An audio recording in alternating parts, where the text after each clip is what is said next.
il y a certains légumes que je ne conseille pas. J'ai fait une vidéo là-dessus, sur les légumes qui contiennent de la lectine. Aujourd'hui, je vais vous parler des légumes sur lesquels il faut les passer à la cocotte minute pour qu'ils soient bons et digestes.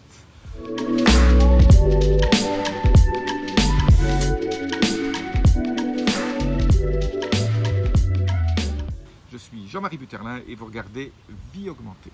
Alors, comme je vous ai dit, les fameux légumes à lectine, beaucoup de gens sont allergiques. La lectine, c'est ce fameux pesticide naturel que certains légumes mettent autour de sur la peau. La pire étant l'aubergine, après la tomate, la pomme de terre, les poivrons et les piments rouges. Là, je répète, pourquoi vous voyez sur les poivrons et pourquoi sur les aubergines vous ne voyez jamais de petites piqûres? Parce que y a de la lectine dedans. Et la lectine, beaucoup de gens sont allergiques et c'est pas bon pour la santé. Ça fait des trous, ça crée ce qu'on appelle un intestin poreux. Et donc ça crée de l'inflammation et c'est pas très bon. Alors c'est vrai que si vous les pelez, vous faites un caviar d'aubergine, c'est moins mauvais parce que la lectine est surtout au niveau de leur enveloppe. Bon, donc, mais quand même, éviter ces légumes, c'est encore mieux. La deuxième chose qui est importante au niveau des légumes, de certains légumes que j'appelle dans la classe des légumineuses et du riz. Donc je répète, j'ai déjà fait une vidéo là-dessus. Le riz, surtout le basmati, le riz complet ou le riz noir, si vous le passez à la cocotte minute et vous laissez une nuit au réfrigérateur, la partie féculente, la partie mauvaise, excusez-moi pour le bruit, la partie mauvaise du riz, elle est transformée, quoi. Donc quelque part, vous pouvez manger du riz, et c'est pour ça que certains restaurants japonais, quand vous mangez du riz, vous n'avez pas de problème, parce qu'ils font le riz pour toute la semaine, ou pour 3-4 jours dans des gros bacs, et après ils utilisent le riz froid pour faire les sushis. Et donc si le riz a été conservé une nuit au réfrigérateur, vous pouvez manger autant de riz que vous voulez, faut pas non plus exagérer, mais ça rend le riz beaucoup plus digeste au niveau des féculents, et donc vous n'allez pas prendre de poids, et au niveau donc indice glycémique, son indice glycémique baisse. Ça c'est quelque chose que j'ai appris de Steve Gundry, Dr Gundry, merci pour ce conseil. La deuxième chose, d'ailleurs aussi, que m'a donné Steve, c'est de cuire les légumineuses, parce que les légumineuses peuvent être mauvais pour la santé. Légumineuses, c'est quoi, pseudo-légumineuses, qui est le quinoa amarante, parce que ça c'est plutôt de la famille des épinards, mais surtout tout ce qui est haricots, blancs, rouges, celles-là qui sont ce qu'on appelle les kidney beans, ceux qui sont sous forme d'arin, tout ce qui est même semoule, pas très bon.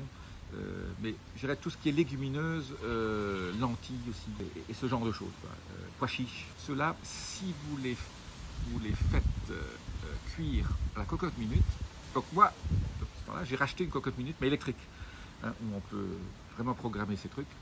C'est relativement simple, ça va ultra vite. D'abord, ça cuit ultra rapidement. Et vous avez un programme aussi qui permet, si vous les faites cuire à la cocotte minute, de les faire cuire en 2 temps et d'éviter de mettre vos légumineuses dans l'eau pendant une nuit. Donc là, si au dernier moment vous voulez en faire et ils ne sont pas prêts, il y a une méthode pour les faire pré-cuire pour qu'on leur enlève ces parties qui sont mauvaises, pour transformer en fait ces parties qui sont même toxiques et pour éviter d'être tombé malade. Mais en gros, les légumineuses, il faut les faire cuire à la cocotte minute, pas juste les faire revenir, pas juste les faire bouillir. Et en plus, ça va vachement plus vite, c'est quelques minutes. Donc reprenez une cocotte minute. Alors la cocotte minute, c'est le grand problème.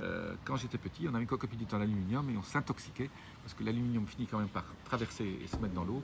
Donc utilisez d'abord une eau filtrée dans la cocotte minute et prenez une cocotte minute en acier inoxydable.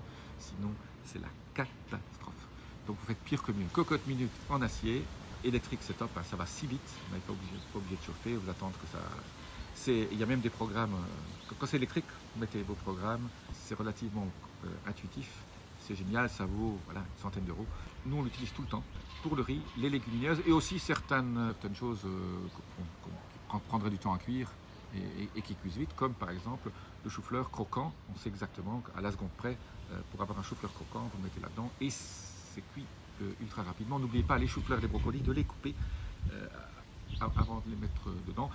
Pour ceux qui sont restés jusqu'à maintenant, là aussi j'ai un petit scoop au niveau des pommes de terre. Alors pour ceux qui ont des problèmes de lectine, j'ai dit que les pommes de terre n'étaient pas bonnes pour la santé à cause de la lectine. Il y a un substitut de la pomme de terre qui est ultra bon. C'est pas le rutabaga, c'est la patate douce. La patate douce contient un peu de sucre, pas beaucoup. Au niveau indice glycémique, la patate douce, pas si mauvaise que ça. Elle contient surtout, si vous prenez des patates douces qui sont ultra colorées, hein, qui sont violettes là, ou qui sont jaunes, vraiment un jaune profond, ou qui sont rouges, elles contiennent beaucoup d'antioxydants. Essayez de prendre des patates bio, gardez bien la peau, faites-les cuire aussi dans la cocotte minute, et puis après vous pouvez en faire des purées. La patate douce, c'est ultra bon pour la santé, pas en manger non plus tous les jours, mais ça vous donne aussi, ça contient beaucoup de fibres, ultra sympa pour votre microbiome, beaucoup de vitamines, beaucoup de minéraux. La patate douce est le légume un peu oublié de ces dernières décennies. Mais surtout, prenez de la patate douce colorée. Hein, si vous trouvez les violettes, moi je trouve ça c'est les meilleurs.